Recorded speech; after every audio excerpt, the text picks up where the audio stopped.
आप देख रहे हैं उड़ान लाइव। मैं हूं अजय अस्क। उड़ान लाइव ने शुरू किया है देश के प्रमुख तीर्थ स्थलों के बारे में अपने पाठकों को, अपने दर्शकों को जानकारी देने का सिलसिला।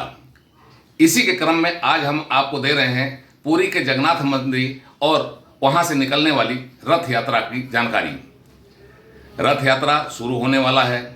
भगवान जगन्नाथ, भगवान बलभद्र और बहन सुभद्रा की यह रथ यात्रा निकाली जाएगी और फिर बहुरा यात्रा के समाप्त होगी। विश्व प्रसिद्ध यह रथ यात्रा किस तरह से तैयार हो रही है और किस तरीके से रथों की मरम्मत का काम, रथों को बनाने का काम चल रहा है, दिन रात मेहनत करके लोग जुड़े हुए हैं। हमारे लिए, आपके लिए यह पूरी रिपोर्ट लेकर आए हैं हमारे संवाददाता ललित मिश्रा पुरी से। आपको दिखाते हैं यह खास रिपोर्ट।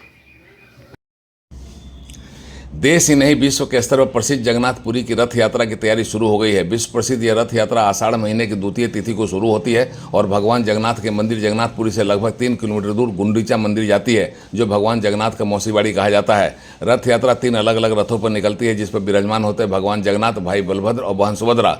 जगन्नाथ धाम की इस रथ यात्रा के लिए देश दुनिया से लोग आते हैं, इस रथ यात्रा में हिस्सा लेते हैं, रथ खींचते हैं और अपने जीवन को धन्य करते हैं। इस बार भी रथ यात्रा के लिए तैयारी की शुरुआत काफी श्रद्धा से हुई है। अक्षय तृतीया के दिन तीनों रथों के लिए लकड़ी के पूजन के साथ निर्माण का काम शुरू हो गया है। इसके लिए खास तरह की लकड़ी और बड़ टार के जंगल से मंगाई गई है। लगभग 200 लोग रथों के निर्माण में जुटे हैं और भगवान जगन्नाथ, भाई बलभद्र और बहन सुभद्रा के लिए रथ का निर्माण कर रहे हैं।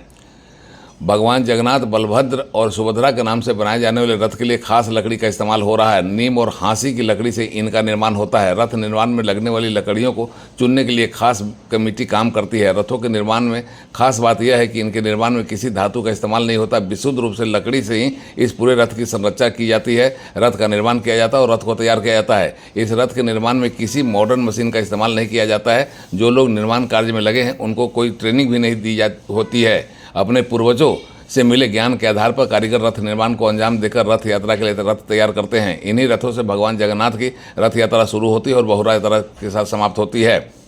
मौसीबाड़ी में 7 दिनों तक विश्राम के बाद 8वें दिन भगवान जगन्नाथ, भाई बलभद्र और सुभद्रा के साथ वापस अपने धाम को लौट जाते हैं। रथ की वापसी का भी नियम अलग है। सबसे आगे रथ भाई बलभद्र की होती है, बीच में बहन सुभद्रा रथ यात्रा पर विराजमान होती है और सबसे आखिरी में प्रभु जगन्नाथ जी का रथ होता है। रथ यात्रा पूरी होने के बाद इसके हिस्से को अलग अलग किया जाता है और एक बड़े हिस्से को बोली लगाकर नीलाम किया जाता है। रथ के पहिए की कीमत सबसे ज़्यादा होती है और जो लोग खरीदना चाहते हैं उन्हें प्राप्त करने के लिए इन्हें संभाल कर रखने की जिम्मेवारी भी होती है। रथ के बाकी हिस्से की लकड़ी को मंदिर की रसोई में भेज दिया जाता है, जिससे देवताओं के प्रसाद बनाने का काम होता है। रथों के निर्माण के लिए लकड़ी का चयन से लेकर काटने तक खास विधि विधान का उपयोग होता है। रथ यात्रा के लिए लकड़ियों का चयन बसंत पंचमी के दिन किया जाता है और रथ का निर्माण कार्य बैसाख में अक्षय तृतीया से प्रारंभ होता है। इनके निर्माण में नीम की लकड़ी, अखंडित लकड़ी का इस्तेमाल होता है, जिसे दारू कहते हैं। यात्रा में शामिल होने के लिए 3 रथ में राम जी के रथ को तालध्वज कहते हैं, बहन सुभद्रा के रथ को दर्पदलन और भगवान जगन्नाथ के रथ को गरुड़ ध्वज कहते हैं। नंदी घोष, जिसे गरुड़ ध्वज भी कहते हैं, उसकी ऊंचाई 45.6 फीट होती है, जिस पर भगवान जगन्नाथ विराजमान होते हैं। ताल ध्वज रथ 45 फीट ऊंचा होता है, जिस पर बलभद्र जी सवारी करते हैं और बहन सुभद्रा का दर्पदलन रथ 44.6 फीट ऊंचा होता है। रथों की लकड़ी लाने के भी अलग नियम हैं। जंगल में जाकर देवी की पूजा की जाती है और यह पूजा बिना विधि विधान के संपन्न होती है तो माना जाता है कि देवी ने लकड़ी काटने की इजाज़त दे दी है और तब पूरे विधि विधान से क्षमा याचना के साथ भगवान श्री जगन्नाथ जी और उनकी रथ यात्रा के लिए लकड़ी लाई जाती है, जिससे रथ का निर्माण होता है। इसके निर्माण के लिए 12 पेड़ों के 800 से ज़्यादा टुकड़े लगते हैं। यह लकड़ियाँ नयागढ़ जिले के 10 पल्ला बहीपुर के जंगलों से पूरे विधि विधान से लाई जाती हैं। लकड़ी काटने के पहले जंगल की देवी से अनुमति ली जाती है और उन्हें भगवान जगन्नाथ की एक पोशाक और फूल को भेंट दिया जाता है।